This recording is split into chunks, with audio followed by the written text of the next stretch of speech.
quero falar sobre 5 motivos porque você precisa ser revestido do poder do Espírito Santo. 5 motivos. Atos capítulo 1, a partir do verso 5. Atos 1, verso 5. Vocês acharam? Vai projetar? Está lá. Glória a Deus, eu vou olhar para lá então. Atos capítulo 1, a partir do verso 5, diz assim. É Lucas narrando o livro de Atos, não é? Ele diz assim, porque João, na verdade, batizou com água. Para que é o batismo com água, irmãos? Tem alguém aí? Para que é o batismo com água? Arrependimento. Porque, na verdade, João batizou com água, mas vocês serão batizados, imergidos, submergidos com o Espírito Santo, não muito depois desses dias. Verso 6. Então, os que estavam reunidos perguntaram para Jesus, Senhor, será este o tempo em que restaures o reino de Israel? Será o tempo que o Senhor vai fazer de Israel uma grande nação? Verso 7, verso seguinte, diz assim, respondeu-lhes Jesus, não vos compete conhecer tempos ou épocas que o Pai reservou pela sua exclusiva autoridade. Agora o verso 8 para encerrar, mas recebereis poder ao descer sobre vós o Espírito Santo, e vocês serão minhas testemunhas, tanto em Jerusalém, como em toda a Judéia e Samaria, e até os confins da terra. Diga amém. Levanta a sua mão, diga assim, eu sou. Diga mais alto, diga, eu sou o que a Bíblia diz que eu sou. Diga assim, eu sou um filho amado de Deus. Diga, eu posso o que a Bíblia diz que eu posso. Eu posso todas as coisas no Senhor que me fortalece. E nessa manhã eu recebo a palavra de Deus, a unção de Deus, o revestimento do Espírito. E a minha vida nunca mais será a mesma em nome de Jesus. Amém e amém. Podem sentar, irmãos. Aleluia.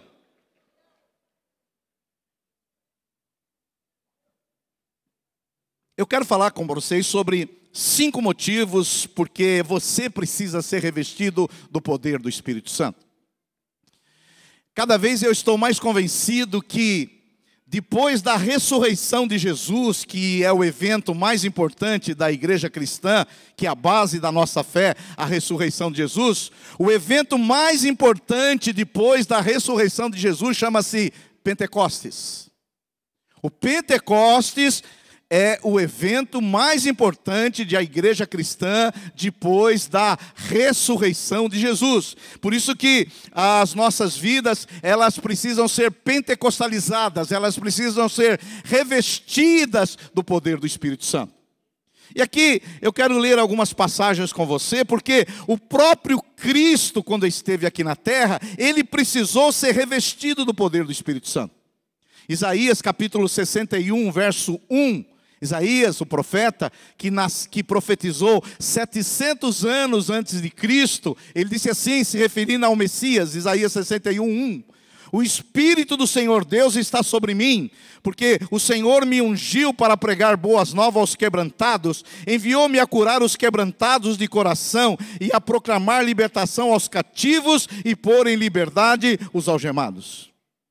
Lá em Mateus capítulo 1, verso 20, enquanto poderava essas coisas, eis que lhe apareceu em sonho um anjo do Senhor, dizendo, José, filho de Davi, não temas receber Maria, tua mulher, porque o que nela foi gerado é do Espírito Santo.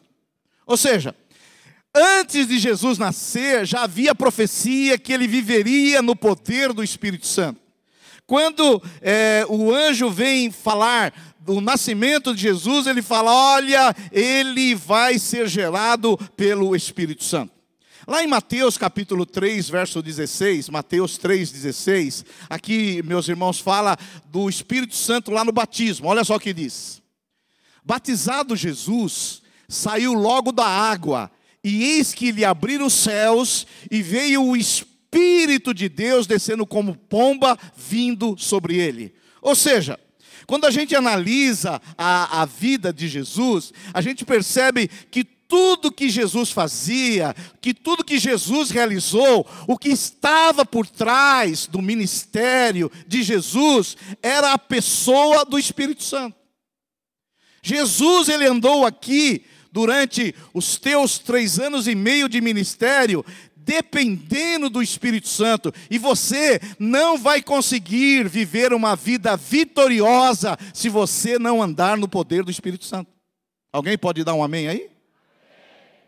Quando nós olhamos a vida dos discípulos, você vai ver que com os discípulos a experiência não é diferente. Lá em Atos capítulo 2, verso 4, Atos 2, verso 4, a Bíblia diz que todos ficaram cheios do Espírito Santo e passaram a falar em outras línguas, segundo o Espírito lhe concedia que falasse. Ou seja, os discípulos também, para que eles vivessem uma vida cristã vitoriosa, para que eles pudessem realmente cumprir a sua missão ao mundo, eles tiveram que ser cheios do Espírito Santo. Diga aí para o seu vizinho, você também precisa ser cheio do Espírito Santo.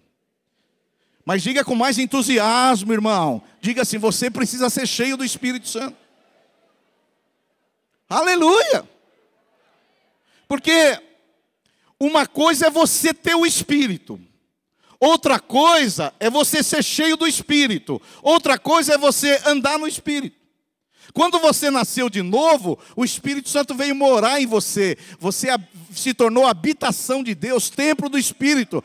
Agora você é casa de Deus. Mas muitas pessoas têm o Espírito, mas não são cheias do Espírito.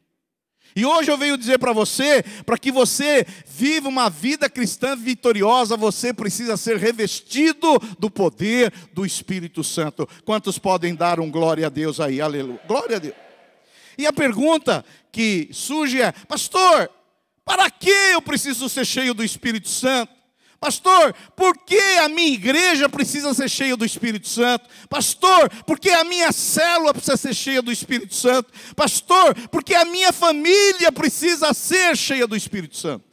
E eu quero, resumidamente, falar para você 5 motivos por que você precisa ser cheio do Espírito e revestido do Espírito. Quantos podem dar um glória a Deus aí? Primeiro motivo porque você precisa ser revestido do poder do Espírito Santo. Você precisa ser revestido do poder do Espírito Santo para vencer o jugo do medo.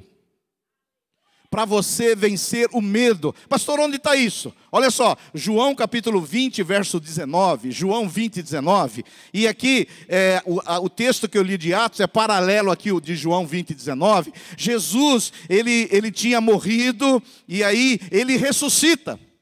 E em João 20, 19, olha o que diz. Ao cair da tarde, do domingo da ressurreição, daquele dia, o primeiro da semana, trancadas as portas da casa onde estavam os discípulos, com medo de quem? Dos judeus. Veio Jesus agora ressurreto, pôs-se no meio deles e disse-lhes, paz seja convosco. Aqui é o domingo da ressurreição. E onde estavam os discípulos no domingo da ressurreição? Celebrando, cantando, louvando, adorando? Não, eles estavam trancados, trancafiados, porque eles estavam com muito medo. Medo. Agora, pastor, do que eles estavam com medo? Do que eles estavam com medo? Veja bem, eles tinham acabado de crucificar Jesus. Jesus tinha sido crucificado como um malfeitor. Jesus tinha sido crucificado como um herege. E aí, se eles crucificaram Jesus, quem seriam os próximos? Alô, tem alguém aí? Tem alguém aí?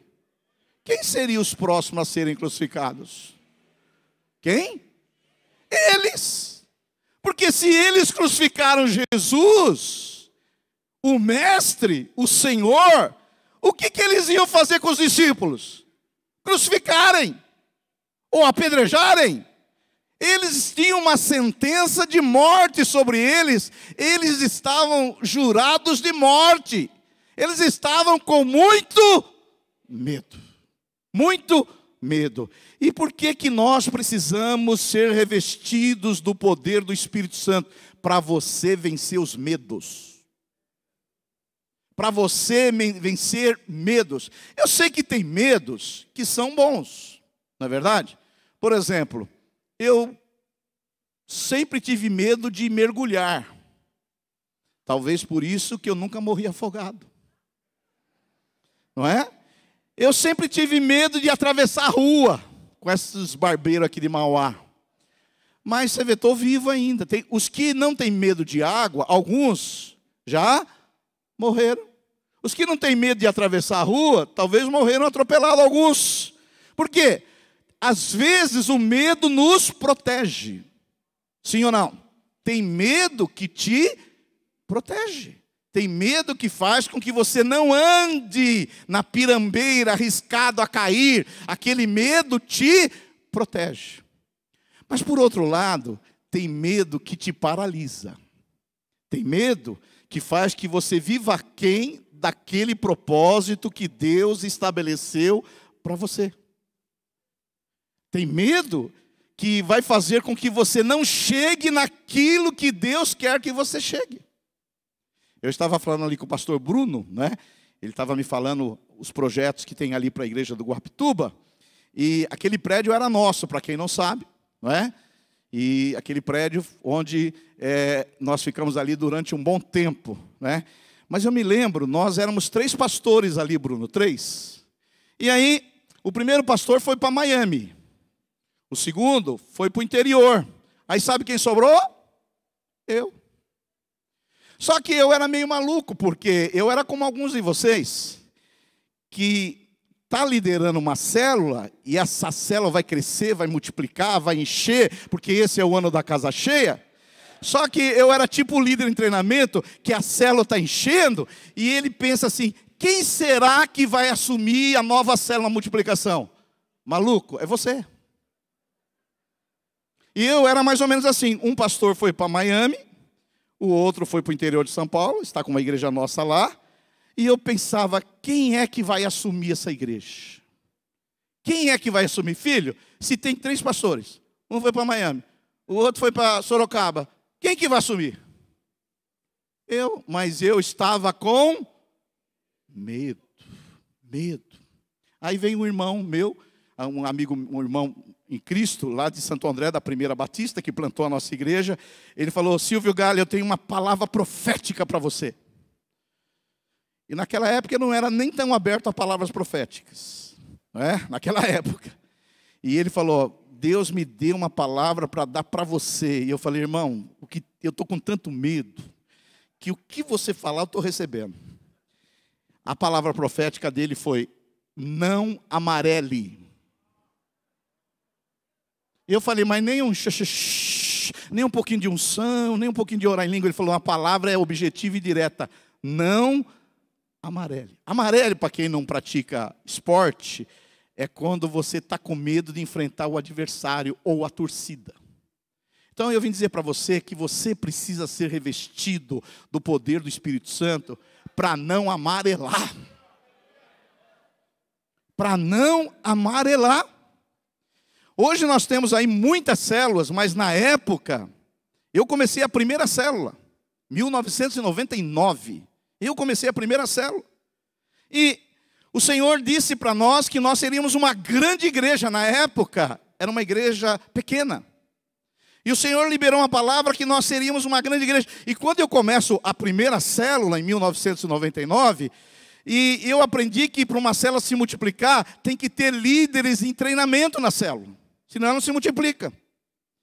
E eu me lembro que o meu líder em treinamento, eu não tinha coragem ele de pôr nem para fazer oração silenciosa. Tão ruim que ele era. Quem não sabe o que é oração silenciosa, é aquela oração que você baixa a cabeça e não fala nada. E aí o Senhor falava, diga para a igreja que vocês vão crescer, que vocês vão ser uma grande igreja. Mas quando eu olhava para o meu líder em treinamento, eu desanimava, porque ele tinha muito medo. Medo. Aí o que aconteceu? Pastor Ezequiel, eu fui convidado na época para dar aula no seminário da videira, que na época só tinha na Armênia. Fui convidado para dar aula. Só que o dia para mim dar aula era o dia da célula. E eu fiquei pensando, como que eu vou dar aula lá na Videira? Inclusive o Ricardo Landim era um dos alunos. Não é? Hoje o que cuida dos Radicais Livres. Falei, como que eu vou dar aula na quinta-feira se eu deixar a minha célula com líder em treinamento, sabe o que vai acontecer? Cemitério para ela. Mas aí eu falei, pensei, e eu tinha ouvido uma frase do pai da igreja em células, Ralph Neighbor, que ele disse assim, às vezes você precisa praticar uma negligência benigna. Eu nem sabia que havia negligência benigna. Eu achava que toda negligência era maligna. E ele disse o seguinte, às vezes você líder, você acha que é o cara, mas às vezes o seu líder em treinamento, que você acha que não é nada, vai ser melhor que você. Mas o meu líder de treinamento era muito ruim. Muito ruim. E aí eu liguei para ele gaguejava. Ele não falava direito. Ele não tinha um raciocínio lógico. Falei, mas como que vai ser essa célula, Senhor? E eu pratiquei, fui dar aula. Antes da aula eu liguei para ele e falei, olha, meu irmão, eu tenho uma boa notícia e uma ruim. Qual que você quer ouvir primeiro? Ele falou, fala logo a boa. Eu falei, a boa é que eu não vou na célula hoje. E ele falou, e qual é a ruim? A ruim é que você vai liderar a célula. Sabe o que aconteceu? Eu fui dar aula lá na Videira Armênia. E aí eu falei, Senhor, estava dando aula pensando na minha célula. E aí eu falei, esse cara vai destruir a minha célula, vai acabar com a célula. Tudo que eu fiz, ele vai desfazer. Depois eu cheguei do seminário, liguei para a esposa dele e falei, como é que foi, irmã, a célula? Ela falou, pastor, houve uma glória tremenda nessa célula. Falei, mas como que houve toda essa glória se eu não estava aí? Ela falou, teve uma glória tremenda a célula, pastor. Falei, mas desde o começo, ela falou, não, no começo não. No começo, meu marido deu uma diarreia nele, pastor. Deu uma diarreia brutal nele, ele ficou ruim, o coração começou a disparar, mas aí ele orou, ele pediu o revestimento do poder do Espírito Santo, o Espírito Santo de Deus veio sobre a vida dele, encheu a ele, deu autoridade, deu ousadia, e ele foi lá, e a coisa aconteceu, pastor. Aleluia! E eu nunca mais apareci nessa célula. Mas não para aí não, esse líder que eu achava que era ruim, ele multiplicou a célula. Na época, quando a pessoa multiplicava 5 vezes, virava discipulador. Ele virou discipulador. E continuou multiplicando. Na época, no nosso caso, naquela época, para entrar em teste tinha que ter 10 células. E um dia eu estava lá na igreja, ele chegou para mim e falou, pastor Silvio, é 10 células para entrar no teste? Eu falei, 10 células. Ele falou, cheguei às 10 células. Aleluia. Foi 2 sentimentos, um de alegria por ter ele chegado e um de tristeza, porque o que eu vou fazer com um cara agora que quer ser pastor e que nem fala direito? Sabe o que aconteceu? Colocamos ele no teste. Ele começou o ano com 10 células e terminou o ano com 20 células. Foi aprovado. Hoje é um dos pastores nossos do ministério para a glória de Deus, porque ele venceu o medo. Você será revestido do poder do Espírito Santo para vencer os seus medos. Aleluia! Quantos líderes de treinamento nós temos aqui em nosso meio? Levanta a mão, por gentileza. Vocês vão liderar, vocês vão romper, vocês vão encher a casa vai encher, vocês vão frutificar, serão revestidos do poder do Espírito Santo para vencer o medo. E no final dessa pregação, eu vou chamar você líder em treinamento aqui, e vamos orar por você, ministrar em você, para que você vença os medos, que Deus te dê uma nova autoridade, uma nova unção, um novo ciclo na sua vida, para a glória de Deus. Quantos estão aí? Pode dar um glória a Deus aí, aleluia, aleluia. O segundo motivo porque nós precisamos ser revestidos do poder do Espírito Santo, o primeiro motivo é você precisa ser revestido para perder o medo. O segundo motivo, você precisa ser revestido do poder do Espírito Santo para tirar os olhos da especulação teológica e ir para a ação missionária. O segundo motivo você precisa ser revestido porque quem é revestido do poder do Espírito Santo, ele tira o olhar da especulação teológica e ele vai para uma ação missionária. Olha só o que diz aqui o verso 5. Atos 1:6. Atos 1:6. Olha só. Jesus ressuscita, aparece para os discípulos, eles estão trancafiados, e ali eles fazem a seguinte pergunta, Atos 1:6. Então, os que estavam reunidos lhe perguntaram, Jesus tinha acabado de ressuscitar, Senhor, será este o tempo em que restaures o reino de Israel? Senhor, será esse o tempo que o Senhor vai tirar Israel da opressão romana? Será que esse é o tempo que o Senhor vai fazer de Israel uma grande nação? Será este o tempo que o Senhor vai usar Israel e passar como rolo compressor sobre Roma e sobre as outras nações? Senhor, será esse o tempo que aquelas profecias de Israel vai acontecer? E Jesus responde no verso 8.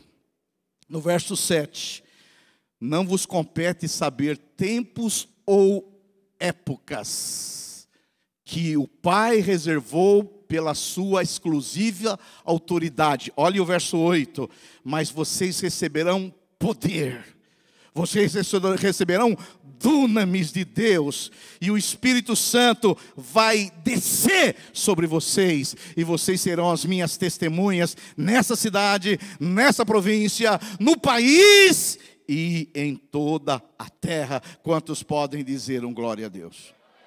Irmãos, esse é o ano da casa cheia. Quantos creem que a sua célula vai encher, o seu discipulado vai encher? Quantos creem nisso? Eu também creio, e já está acontecendo. Agora, você precisa ser revestido do poder, para quê? Para tirar o seu foco na especulação teológica e ir para a ação missionária.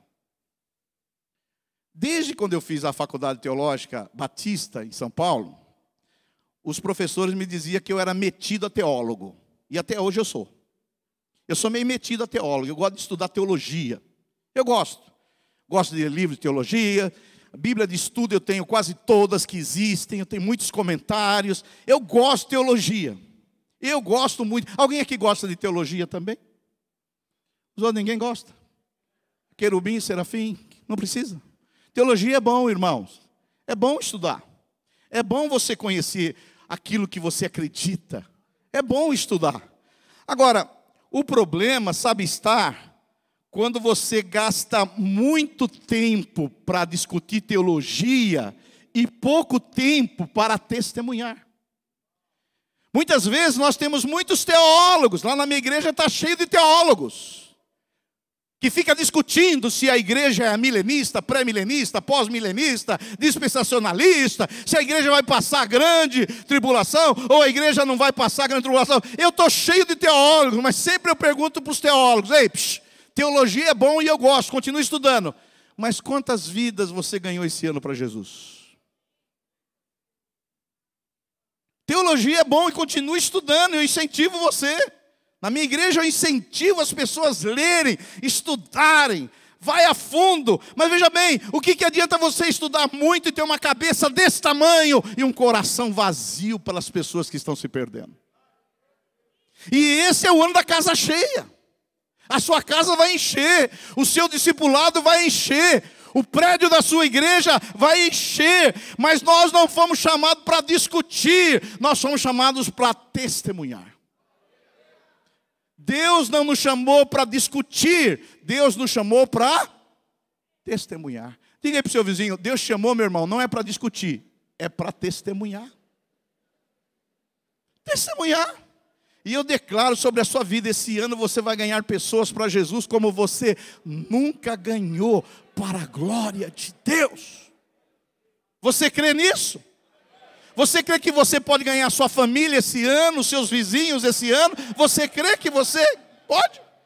Filho, a Bíblia diz que até o velho vai dar fruto na sua velhice. Por isso que eu estou aqui, estou dando fruto. Eu sempre lembro do meu memorável pai, que faleceu faz 4 anos, senhor Júlio Gale. Senhor Júlio Gale, Tony, ele é parecido com a mãe do pastor Aloísio. Ele dava mais problema na igreja do que solução. E meu pai, ele se converteu num dos nossos encontros.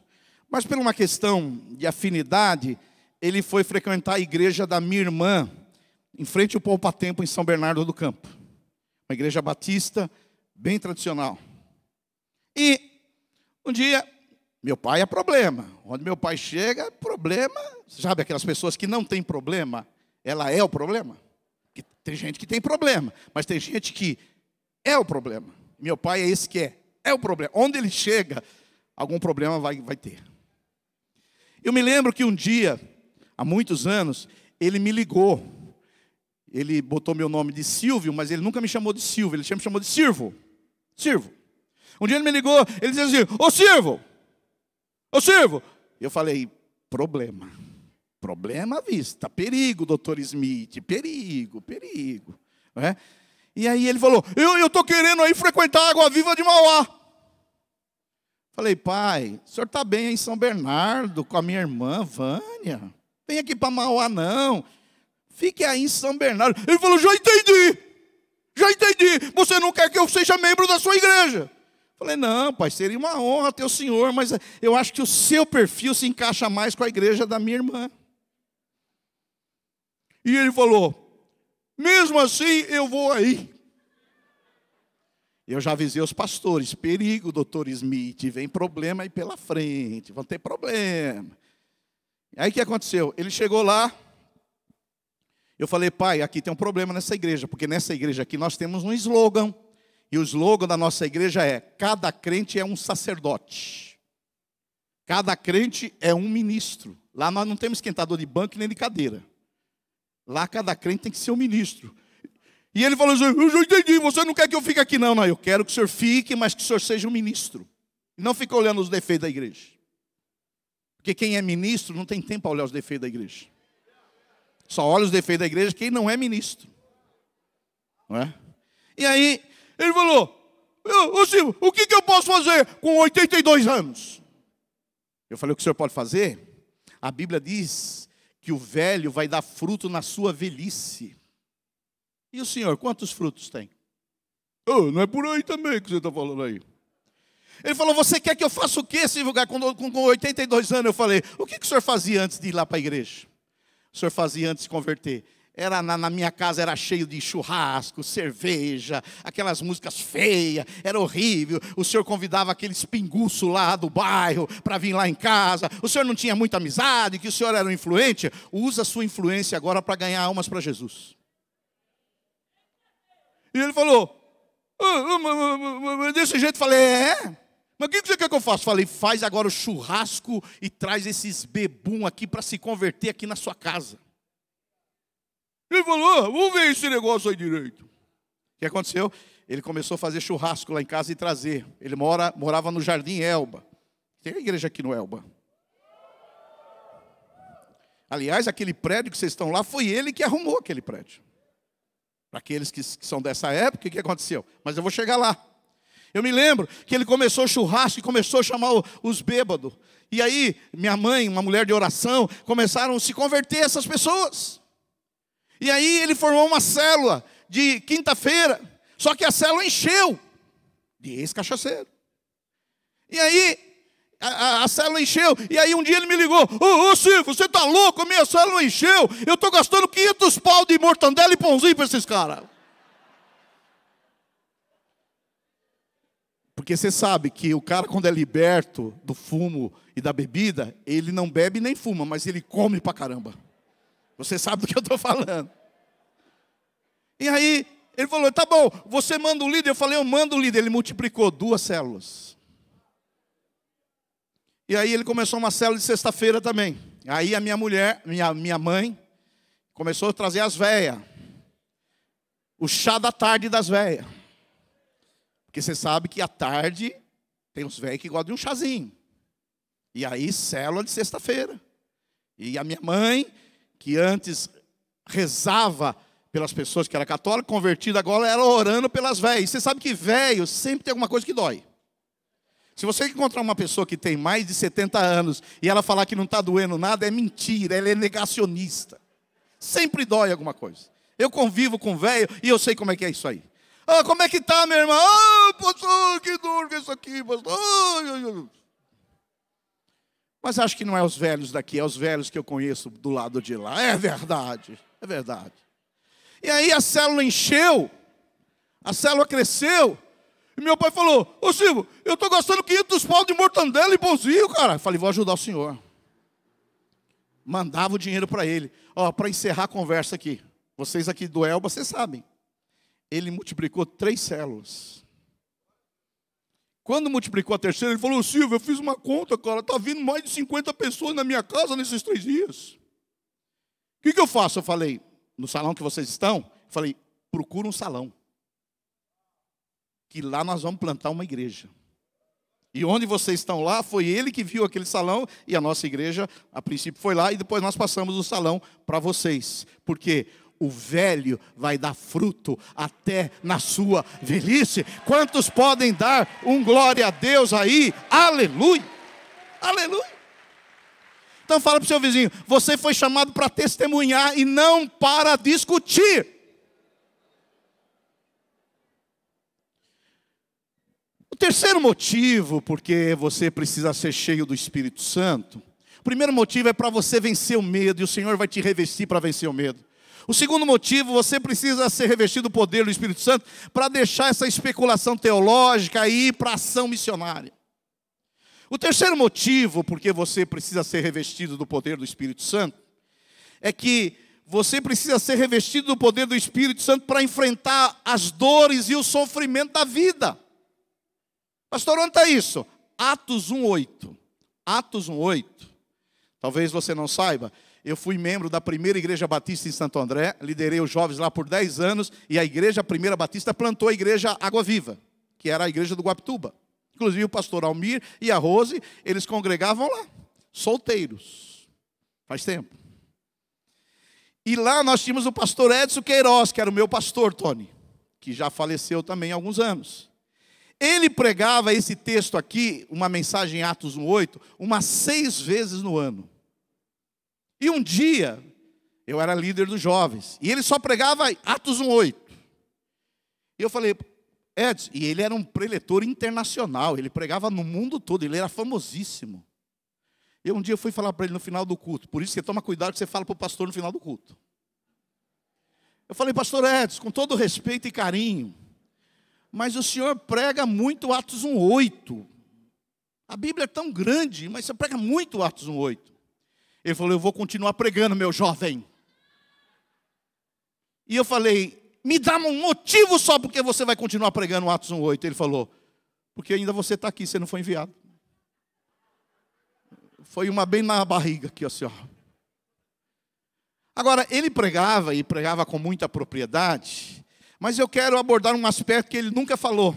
Aqui em Atos 1:8, diz assim, vocês serão revestidos, vocês receberão o poder do Espírito Santo e sereis minhas testemunhas. Eu sei que a palavra testemunhas, em primeira instância, significa alguém que foi testemunha ocular de algo, alguém que participou de algo e serve como testemunha, e nós somos testemunha de Jesus. Quantos podem dizer um amém? Mas se você tiver uma Bíblia digital e apertar aí, e ela tiver a versão grega, a palavra aí, testemunha, a palavra diz assim, mas vocês receberão poder para ser minhas testemunhas. Se você tiver uma Bíblia, se alguém tiver aí, se você clicar nessa palavra, sabe qual é a palavra no grego? Mártir. Mártir. Se alguém tiver, não sei se algum dos pastores, isso é coisa de pastor, de ter a tradução Oliver Tree no grego. Tem aí, Ezequiel, ou não? Tem aí? Qual é a palavra no grego, Ezequiel? Clica aí na palavra testemunhas. Vocês serão minhas testemunhas. A palavra aí na língua grega é martos, que significa Marte. Ou seja, em segunda instância, vocês receberão poder para serem meus mártires. Houve um silêncio agora. Porque ainda nós não temos nenhum mártir aqui em nossas igrejas. Estevão foi o primeiro mártir da igreja cristã. Então você precisa de poder e ser revestido de poder. Para quê? Porque muitas vezes, e aí para frente, tudo indica que nós vamos caminhar para isso, nós vamos ter que sofrer por causa do Evangelho. E você vai precisar ser revestido do poder de Deus, para quando vier o sofrimento, você vai ter poder para enfrentar o sofrimento. Eu sei que as coisas estão caminhando aí, né? Estamos aí caminhando. Se eu falar alguma bobagem aqui, os pastores podem corrigir de novo. Eu não sei que fase você acha que nós estamos da escatologia, mas eu acho que nós estamos, na minha opinião, depois o pastor Tony e o pastor Bruno podem corrigir tudo, porque é assim que eu faço com os pastores que falam coisas que eu não concordo lá. No outro, eu pego o microfone e corrijo. Mas eles podem fazer isso também. Mas, no meu modo de ver, nós, assim, estamos caminhando para um momento que a igreja vai passar por muita perseguição, por muito sofrimento. E por que você precisa do poder para você vencer o sofrimento? Assim os cristãos da igreja primitiva, eles receberam poder para quê? Para vencer o sofrimento, para vencer as dores, para vencer a perseguição, para vencer as lutas que a igreja vai enfrentar. Porque vida cristã, às vezes você vai sofrer. Por exemplo, o maior apóstolo de todos os tempos, Paulo, se você fazer uma pequena biografia do seu sofrimento, é mais ou menos assim: ele foi perseguido em Damasco, ele foi rejeitado em Jerusalém, ele foi esquecido em Tarso, ele foi apedrejado em Listra, ele foi preso e açoitado em Filipos, ele foi chamado de impostor pela igreja que ele plantou em Corinto, ele enfrentou feras em Éfeso, ele foi acusado de agitador em Cesareia, ele foi náufrago em Roma, ele foi picado por uma cobra na ilha de Malta, e ele chegou em Roma sentenciado de morte e foi decapitado. O que fez com que Paulo sofresse tudo isso e suportasse? Porque ele era revestido do poder do Espírito Santo. O Senhor também vai te revestir para quando chegar o sofrimento por causa do Evangelho, você vai permanecer firme para a glória de Deus. Quantos podem dar um glória a Deus? E o sofrimento, irmãos, à medida que nós vamos avançando nesse período do princípio das dores, que depois em seguida, no meu entender, vem a grande tribulação, e eu nem sei se a igreja vai passar a grande tribulação. Tem uns que falam que sim, outros que não. Há 2 versículos de um lado, 2 do outro, 2 versículos, filho, eu vou botar minha fé em cima de 2 versículos. Quando me perguntam, pastor Silvio, você acha que a igreja vai passar a grande tribulação? Eu falo, eu espero que não, mas se passar eu estou preparado.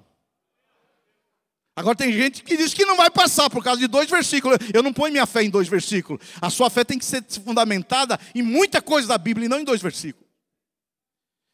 E aí eu não sei se a igreja vai passar a tribulação.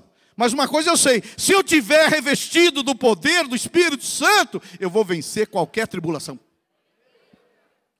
Recentemente eu fui pregar na igreja Batista Atitude Igreja Batista Atitude no Rio de Janeiro, na Barra da Tijuca. Aquela igreja que a esposa do Bolsonaro frequentava. Uma igreja boa, uma igreja viva, uma igreja vibrante, o pastor Josué. Eu fui pregar lá e o pastor, querendo fazer uma gentileza, o pastor muito amoroso, gentil, ele falou: pastor Silvio, eu sei que você gosta de futebol. Eu falei: gosto de futebol, jogo futebol. Ele falou: aqui na minha igreja tem muitos jogadores de futebol. Eu falei: é? Ele falou: tem muitos jogadores. Se quiser, eu apresento para você. Eu falei: não, eu sou corintiano, filho, não quero saber de São Paulino, de Vascaíno, de Botafogo, de Flamengo. Tem algum corintiano? Ele falou: corintiano aqui não tem na minha igreja, jogador corintiano, mas tem ex. Entre um do Flamengo atual e um ex do Corinthians, eu fico com o ex do Corinthians. E eu falei: quem é esse ex-corintiano que tem aqui? Ele falou: o Leandro Castan. Já viram falar do Leandro Castan, jogador? Foi jogador do Corinthians, foi campeão da Libertadores pelo Corinthians, foi para a seleção brasileira, depois foi para o Roma, depois ele teve um tumorzinho, ele teve um problema. E aí eu falei, irmão, traz esse ex-corintiano, que cada semente gera segundo a sua espécie.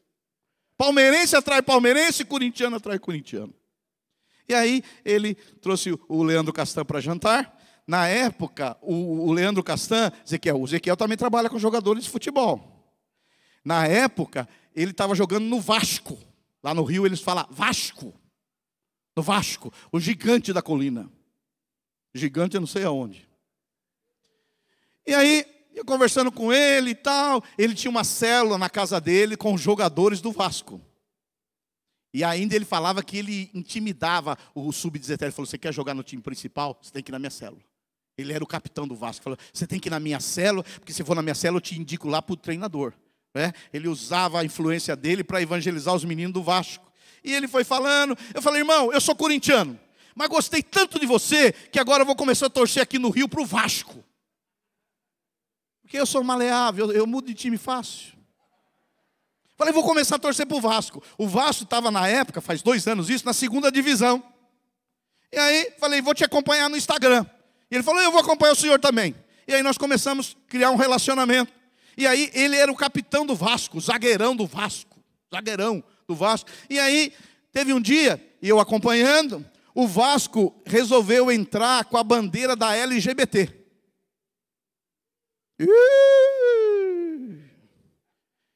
E os jogadores tinham que colocar aqui, como que chama aquilo que coloca no braço? Não, mas a braçadeira é do capitão, mas todos os jogadores tinham que colocar. Uma faixinha ali que tinha que colocar das cores da LGBT. E aí o Leandro Castan, sabe o que ele disse? Eu não vou colocar. Eu não vou colocar. Então todos os jogadores do Vasco entraram com a faixinha da LGBT, menos o capitão. Assumiu uma postura de crente. Que tem crente que se esconde na hora da luta para não ter sofrimento, mas tem crente que se posiciona, mesmo que haja uma fornalha na vida dele. E você vai ser revestido por isso em nome de Jesus. E ele falou, não vou entrar. E aí, o que aconteceu? O Vasco colocou as bandeirinhas do escanteio com a bandeirinha da LGBT. O centroavante do Vasco na época era aquele jogador Keno, que está no Fluminense. Quando ele fez um gol, ele foi lá e levantou a bandeirinha da LGBT, saudando. Ou seja, o Leandro Castan ficou numa situação difícil. E aí, depois ele me falou que a diretoria do time disse o seguinte, ou você segue essas direções, ou nós vamos rescindir contrato com você. Olha, irmãos, um cara que ganha, o Ezequiel, que sabe quanto ganha um jogador de futebol. E a turma fala que é pastor que ganha dinheiro, né? Jogador de futebol ninguém fala nada. Um cara que sabe com um cara que nível de seleção ganha, ele romper um contrato, ele vai perder muito dinheiro. Um contrato. Mas ele ficou posicionado e falou, não vou entrar. Sabe o que aconteceu? O Vasco rescindiu o contrato com ele. E ele deixou de receber um salário altíssimo. Sabe por quê? Porque ele estava disposto a sofrer, mas tomar uma posição ao lado da igreja e de Jesus. O Vasco rescindiu o contrato.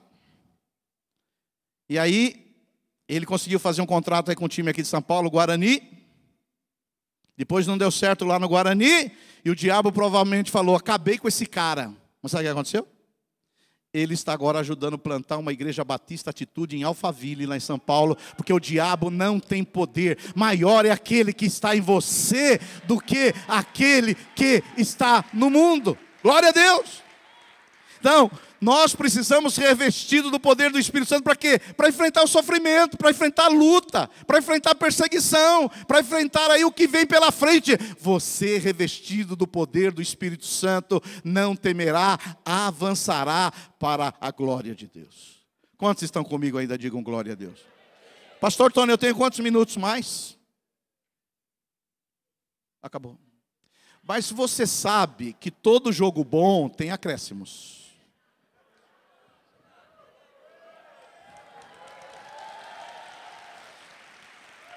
Você joga bola, Tony? Não joga bola, porque senão ele saberia, ele viria com a plaquinha de 9 minutos, 10 minutos. Não é? Nem viu placa nenhuma. Vocês viram plaquinha aqui anunciando? Eu não vi placa nenhuma. Tony, você tinha que vir aí placa 9 minutos. E depois da Copa do Mundo até aumentar os acréscimos. Vamos colocar aí 5 minutos? Quem me dá 5 minutos? 5 minutos. Glória a Deus, 5 minutos. E eu quero concluir com isso. Você precisa ser revestido do poder do Espírito Santo para a realização de milagres e prodígios. Atos capítulo 6, verso 8, diz assim. Atos 6, 8. Estevão, cheio de graça e poder, fazia prodígios e grandes sinais entre o povo. Seguinte, verso 9. Levantaram-se, porém, alguns dos que eram da sinagoga chamada dos libertos, dos sirineus, dos alexandrinos e dos da Cilícia e Ásia, e discutiam com Estevão, e não podiam resistir à sabedoria e ao espírito por qual ele falava. Irmãos, você precisa ser revestido do poder do Espírito Santo para Deus te usar para milagres e prodígios. Com esse amém michuruco, você precisa ser revestido do poder do Espírito Santo para Deus te usar.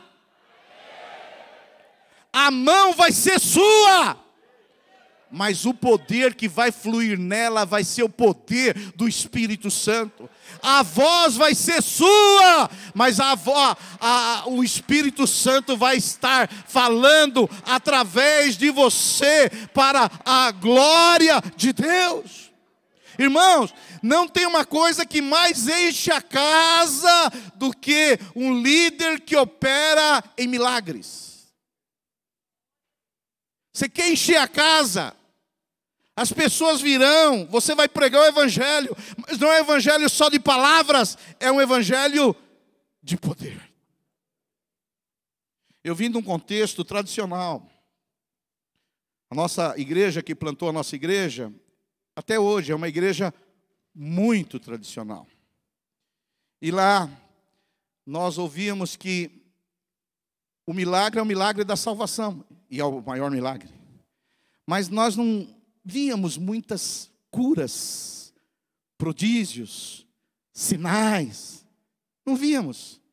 Igreja correta, teologia correta, caráter transformado, mas milagre mesmo, pouco.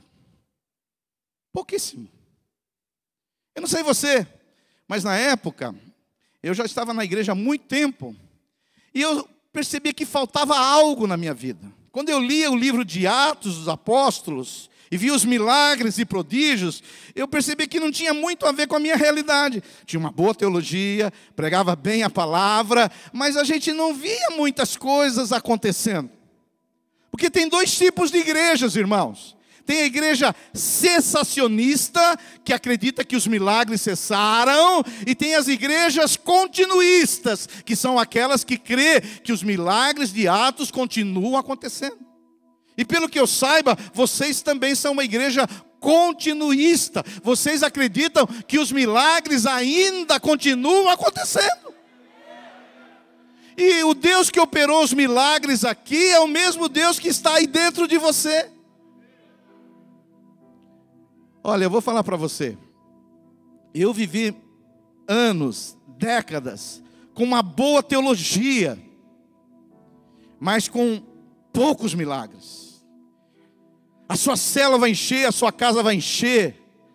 Quando o enfermo chegar lá na sua célula, e você vai impor as mãos sobre ele, e o fogo vai descer na cabeça dele, e muitos serão curados. Não sei porque todos não são, mas muitos serão curados. Eu me lembro que, eu só vou contar, eu tenho 5 minutos para contar uma experiência. Só abaixa só um pouquinho, que aconteceu que mudou a minha vida no tocante a milagres. Depois desse dia, Deus começou a me usar com curas e milagres. E eu vou contar o que aconteceu para você. Eu fui convidado, junto com um amigo, para pregar no Chile. no sul do Chile. Só que, pregador tradicional. Um bom sermão, uma boa palavra, mas sem milagres. Só o da salvação. E aí, eu fui com meu amigo. E aí, nós pregamos em algumas igrejas no sul do Chile. E aí subimos para Santiago. Quando nós chegamos ali perto das Cordilheiras dos Andes, em Santiago, eu percebi que havia, pastor Bruno, uma fila para entrar na igreja. Falei, fila para entrar na igreja? Já vi fila para o cinema, fila para o McDonald's, mas para a igreja não tinha visto ainda. E aí eu perguntei para o motorista da van, ô filho, e por que essa fila? Ele falou, essa fila? Eles estão avisando aqui há semanas que virão 2 pastores do Brasil que vão operar muitos milagres aqui. Hoje eu dou risada, mas na época, o Chile era um regime militar, e os carabineiros lá do Pinochet, eles andavam nas calçadas, inclusive na calçada da igreja com metralhadora. E eu falei, e quem são esses que vão operar? Ele falou, vocês 2. Irmãos, eu fiquei pensando na minha mulher, uma baixinha de 1,5 m. Quem vai cuidar dela? Eu vou morrer aqui. Esses caras do Pinochet vão dizer que eu sou um falsário e vão me metralhar. Acabou minha vida. Mas todo líder pensa. Eu falei, eu já sei como vou me salvar dessa aqui. Porque eu não tinha visto quase milagres. O único milagre que eu tinha visto, praticamente é o milagre da salvação. Umas unhas encravadas, umas gripinhas, só isso. Uma diarreia. Mas não tinha visto grandes coisas. E eu estava lá, no Chile, e eu pensei assim, nós estamos em 2, olha só, seja meu amigo como você vai sofrer, eu vou te pôr em cada rascada. Eu peguei e falei, a minha ideia é o seguinte, eu vou pegar o primeiro microfone, e vou fazer uma saudação para os chilenos, e vou falar, é esse aqui, esse meu amigo que ele vai fazer milagres, e vou sair correndo daqui, pegar o primeiro avião e sumir desse lugar. Só que sempre tem alguém mais esperto que você. Quando eu pensei em fazer isso, meu amigo já agarrou o microfone. E ele fez, irmãos, estamos aqui, saudades a todos os irmãos, está aqui o pastor Silvio Galli, e ele vai curar a todos aqui, e sumiu. Você veja os amigos que eu tenho também. Quando ele me deu o microfone, fazia assim, no microfone. Olha o microfone, pastor Tony, assim, E eu vi uma irmã falando em espanhol. Olha a unção que esse homem tem. Olha a unção que ele tem. Olha só, nem consegue tanta unção. E eu assim, a minha oração, Senhor, me livra desse. Senhor, quem vai cuidar da minha mulher, da minha filha? Senhor, eu não vou chegar vivo, vão me matar. E aí o pastor falou, é a hora agora, a hora dos milagres. Forma no corredor. E aí eu com o microfone, imagina eu lá assim, patético. Aí veio uma velhinha, uma senhora com uma muleta, andando com muita dificuldade. E ela tinha recebido uma palavra profética que viria um pastor do Brasil e que ela não ia precisar mais de muleta. Aí falei, já que é para enfrentar esse negócio aqui, mas vou falar para você, eu não acredito, estou te falando na presença de Deus, eu não acreditava que ninguém ia ser curado. Ninguém ia ser curado. Falei, Senhor, já que tem que enfrentar isso aqui, me ajuda, Senhor. Como que nós vamos sair dessa aqui hoje, Senhor? Aí veio a primeira senhora. Essa senhora com a muletinha andava com muita dificuldade. Eu fechei o olho e coloquei a mão na cabeça dela, não acreditando que ela ia ser curada. Não acreditando. E nem orei para ela ser curada. Quando eu botei a mão na cabeça dela, eu senti um ventinho no meu rosto. Mas que ventinho é esse? Abri os olhos, a senhora estava rodopiando. Aí ela pegou aquela muleta, jogou lá no fundo da igreja e falou, estou sanada. E começou a correr ali. Corria para lá e para cá, corria. Aí eu falei, mas eu sou o cara, Quem é o próximo? Quem é a próxima? E naquela noite, nem todos, mas muitos foram curados. Daquele dia em diante, toda reunião, eu oro por cura e oro por milagres. Deus vai te revestir do poder do Espírito Santo, para que essas suas mãos, levanta as suas mãos, sejam usadas para que, ao colocar a mão sobre o enfermo, o fogo desça, a unção venha sobre essa pessoa e ela seja totalmente curada em nome de Jesus Cristo.